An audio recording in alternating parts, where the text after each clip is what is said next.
ты попал в ряд людей, которых признали людьми года журнал Time. Впервые, наверное, такое, когда они обычно человека года выбирают, а тут они написали люди года и назвали этих людей хранителями. И хранителями имеется в виду правда, видимо, там, то, что это журналисты, и живые, и умершие, вернее, погибшие, и ныне работающие, и так далее. И вот среди них оказался ты.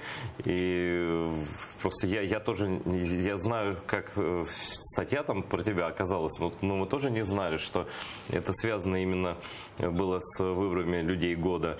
Не дали, как там неделю назад здесь были журналисты Time в Киеве, но нам не приговорились с Аркадием, вот снимали тут вот эти фотографии, тексты, интервью брали и так далее.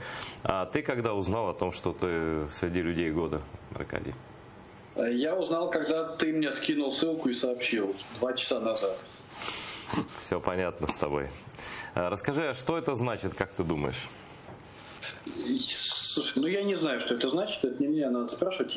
Мои мысли о том, что это значит, это то, что оценена работа журналистов. Да? Вот команда журналистов, которые работали, что-то делали, они признаны людьми года, обойдя Дональда Трампа. Дональд Трамп на 2-м месте, да, а на 1-м месте, по версии журнала Time, журналисты. И смотри, это значит то, что до мира начинает доходить значимость журналистской работы вот сейчас, в это время, да, в этот период.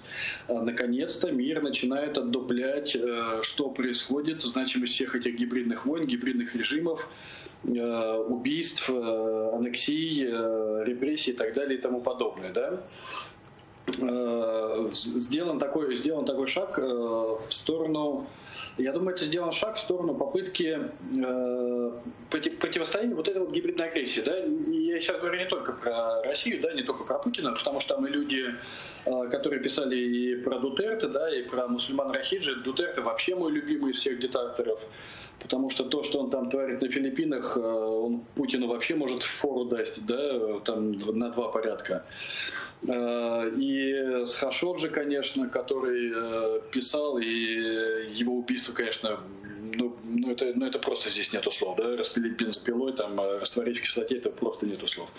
И эта попытка, вот это, я считаю, это нормальная гражданская позиция, нормальная журналистская позиция, которая она должна быть, попытка противостоять вот этим всем диктатурам, за что Тайму можно сказать только спасибо, конечно.